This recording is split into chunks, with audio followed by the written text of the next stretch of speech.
નમસ્કાર મિત્રો, સ્વાગત છે ફરી એક નવા વિડીયો નવા ટોપિક ઉપર। મિત્રો, ટેટ ટાટ ઉમેદવારો માટે મહત્વપૂર્ણ ખુશખબરી આવી છે, જેમાં ટેટ 1ના ઉમેદવારો 1 થી 5 અને 6 થી 8ના ઉમેદવારો માટે આજના આ વિડીયો છે ખાસ ઇમ્પોર્ટન્ટ રહેવાનો છે। જેમાં મિત્રો 1 થી 5 12 પાસ પીટીસી, 6 થી 8 સ્નાતક બીએડ। પગાર મિત્રો અહીંયા તમને 21,000 કરતાં પણ વધુ આપવામાં આવશે। બીએડ અને પીટીસીના માર્ક્સના આધારે તમને ભરતી છે કરવામાં આવશે। મિત્રો, હવે ટેટ વગર પણ તમે છે નોકરી મેળવી શકો છો। કેવી રીતે પ્રોસેસ થશે, પગાર ધોરણ શું છે, સાથે સાથે તમારા કયા મેરિટના માર્ક્સ આધારે તમને સ્થાનિકલોને ભરતી મળશે એની પણ આજે પ્રોપર માહિતી આપવાનું છું। શું કરવાની રહેશે પ્રોસેસ, નોકરી ક્યાં મળશે। તો આજનો વિડીયો છે એ ખાસ ઇમ્પોર્ટન્ટ રહેવાનો છે, જેમાં ટેટ 1 ઉમેદવારો અને ટેટ 2ના ઉમેદવારો તમામ માટે ખાસ રહેવાનું છે। તો વિડીયો અંત સુધી નિહાળશો। ચેનલ ઉપર નવા છો, ચેનલને ખાસ સબસ્ક્રાઇબ કરી બેલ આઇકન પ્રેસ કરજો। ટેલિગ્રામ વોટ્સઅપ ગ્રુપ જોઈન નથી કર્યું, વિડીયો ડિસ્ક્રિપ્શનમાં લિંક મળશે, ત્યાં તમે જોઈન પણ કરી શકો છો। આજની સંપૂર્ણ માહિતી આપવાનું છું, તો ખાસ બના રહેજો। હવે વાત કરીએ મિત્રો, અહીંયા તમને સ્ક્રીન ઉપર જોવા મળી રહ્યું છે કે ટેટ જેમાં ભરતી જે જોવા મળી રહી છે, જેમાં અલગ અલગ તમે સોશિયલ મીડિયાના માધ્યમથી પણ માહિતી મેળવી હશે।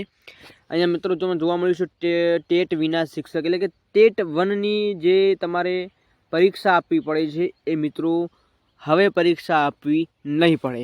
તો મિત્રો એના પણ અમુક એવા મુદ્દાઓ છે જે ચેન્જીસ કરવામાં આવ્યા છે, એની પણ આજે પ્રોપર માહિતી આપવાનું છે। કયા કારણોથી આવા નિર્ણયો છે સરકાર જોવા મળી રહી છે લેતા। હવે વાત કરીએ મિત્રો, તો શું ટેટ પરીક્ષા પાસ કર્યા વગર શિક્ષક બનવું શક્ય છે? મિત્રો, આવા ઘણા એવા ઉમેદવારોના મનમાં સવાલ હશે કે હું ટેટ માટેની જે પ્રિપેરેશન કરી રહ્યો છું, જ્યારે પીટીસી કરું છું, એ પીટીસી બાદ હું ટેટ 1ની પ્રિપેરેશન કરી રહ્યો છું, છતાં સરકાર નિર્ણય લે છે કે તમારે ટેટ પાસ કરવાની જરૂર નથી, તમને પીટીસી ઉપર જ તમારું સિલેક્શન થશે।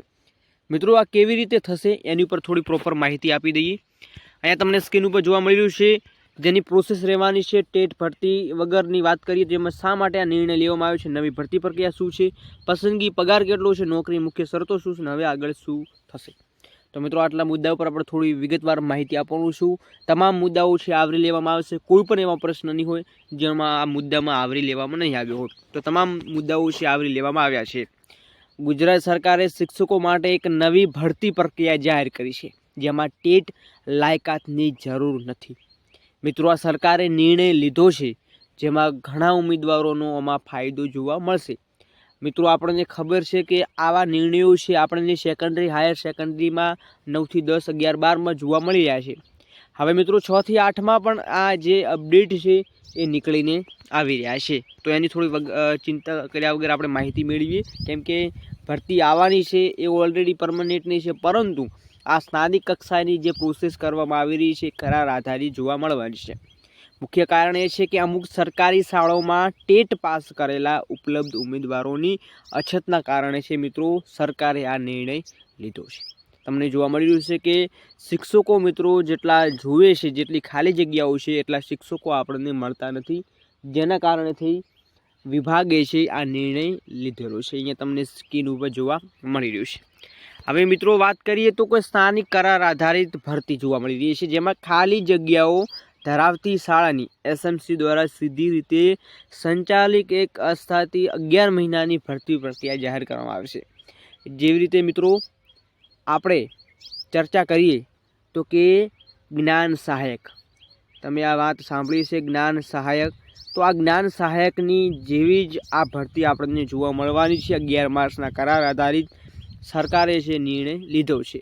જેમ કે જે જ્ઞાન સહાયકમાં લાયકાત હતી એવી જ રીતે જે તમારું ક્વોલિફિકેશન છે એ હોવું જોઈએ અહીંયા પીટીસી, પછી અલગ અલગ ક્વોલિફિકેશન રાખવામાં આવ્યા છે, જેમાં 1 થી 5 હોય, 6 થી 8 હોય, જેમાં ટેટ 1, 2ના જે ઉમેદવારો છે એમના માટે જે ક્વોલિફિકેશન છે અલગ અલગ રાખવામાં આવી છે। પસંદગી પ્રક્રિયા અને પગાર શું છે છેલ્લે તમારે પરિપત્ર પર જણાવવાનું છે, ઓફિશિયલ પરિપત્ર સાથેની માહિતી આપવાનું છું। પસંદગી પ્રક્રિયા કેવી રીતે થશે? હવે ઘણા ઉમેદવારોના મનમાં સવાલ હશે કે હું પીટીસી પાસ કરીને બેઠેલો છું, મારા પાસે પીટીસીનું ડિગ્રી છે, હવે હું આમાં અરજી કરવા ઈચ્છું છું, મારે સ્થાનિક કક્ષાએ નોકરી કરવી છે, મારે બાળકોને ભણાવવા જવું છે, તો મારે શું પ્રોસેસ કરવાની રહેશે, મને પગાર ધોરણ શું મળશે? આવા સવાલો છે ઘણાના મનમાં જોવા મળતા હોય છે। તો અરજદાર પાસે મહત્વપૂર્ણ માહિતી આપણને જોવા મળી રહી છે, પસંદગી અને પગાર। એની વાત કરીએ. પસંદગી અને પગાર શું હોઈ શકે છે? મિત્રો, પસંદગી તમારી કેવી રીતે થશે? સૌથી પહેલાં તમને અરજીઓ મંગાવવામાં આવશે, જે ટૂંક જ સમયમાં શરૂ થશે. એની પણ આપણે વિગતવાર વિડીયો મૂકી દઈશું, તો ખાસ બન્યા રહેજો. સ્થાનિક શાળા સંચાલક સમિતિ દ્વારા SMC, જે સ્થાનિક શાળા સંચાલિત સંસ્થાકીય ઉમેદવારો પાસેથી અરજીઓ મંગાશે. એટલે કે સ્થાનિક જે આજુબાજુના ઉમેદવારો, જે લોકો PTC કરીને બેઠેલા છે, એવા ઉમેદવારો જે ટેટ 1ની પ્રિપેરેશન કરી રહ્યા છે હાલ ફિલહાલ, એવા ઉમેદવારોને અહીંયા અરજીઓ મંગાવશે. મેરિટ યાદી બનાવી કેવી રીતે? તો કે PTC અને BEdના ગુણના આધારે પારદર્શક મેરિટ યાદી તૈયાર કરવામાં આવશે. મિત્રો, જે લોકો BEd કરેલું છે એટલે ટેટ 2માં ઉપયોગી આવશે, અને જેને PTC કરેલ છે 1 થી 5માં ઉપયોગ થવાનું છે. નિમણૂક પત્રો છેલ્લે આપવામાં સૌથી વધુ જે રેન્ક ધરાવતા ઉમેદવારોને 11 મહિનાના નિમણૂક પત્રો આપવામાં આવશે. એટલે કે તમારા PTCના માર્ક્સના આધારે તમારું પ્રોસેસ થવાની છે, અને છેલ્લે તમારું નિમણૂક પત્ર આપવામાં આવશે. એટલે આમાં કોઈ પણ પ્રકારની એક્ઝામ છે એ મિત્રો રાખવામાં આવી નથી.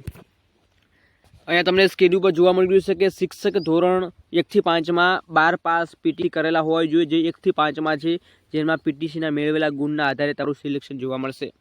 ધોરણ 6 થી 8ની વાત કરીએ, સ્નાતક એટલે કે BEd કરેલું હોય, જેમાં BEdના મેળવેલા ગુણના આધારે તમારી પ્રોસેસ થશે. એટલે કે તમને નોકરી મળશે. તમારા એમનું જે મૂલ્યાંકન કરવામાં આવશે BEd અને PTCનું, એ પછી મેરિટ યાદી જાહેર કરવામાં આવશે, અને મેરિટમાં તમારું નામ હશે તો તમને પગાર સાથેની નોકરી આપી દેવામાં આવશે. આવો વિભાગ, આવો સરકારનો નિર્ણય છે.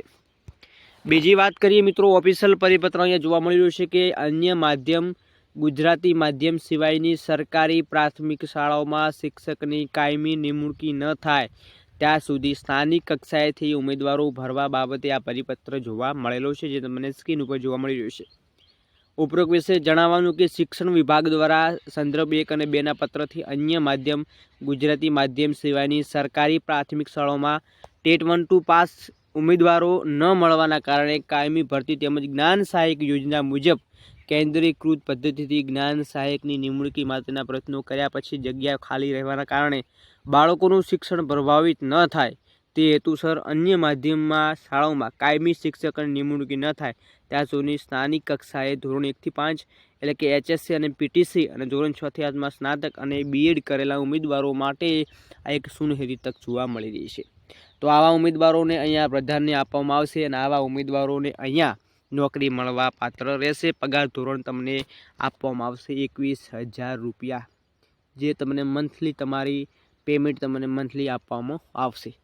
તો આટલા વિભાગે ચેન્જીસ કર્યા છે. તમે પણ મિત્રો શું આ 11 માસના કરાર આધારિતથી ખુશ છો? તમે પણ PTC કરેલા છો? ચોક્કસ લાઈવ કમેન્ટ સેક્શનમાં જણાવજો. બાકી આને લગતા કંઈ અપડેટ મળે છે, ચોક્કસ આપણી ચેનલ ઉપર તમને સંપૂર્ણ માહિતી આપવામાં આવશે. આઈ હોપ કે તમને આ વિડીયો પસંદ આવ્યો. તમામ પ્રકારના પ્રશ્નો આવરી લેવામાં આવ્યા છે. તો આજના વિડીયોમાં બસ આટલું જ. ફરીવાર નવા ટોપિક સાથે મળીશું એકવાર. ત્યાં સુધી જય હિન્દ, જય ભારત.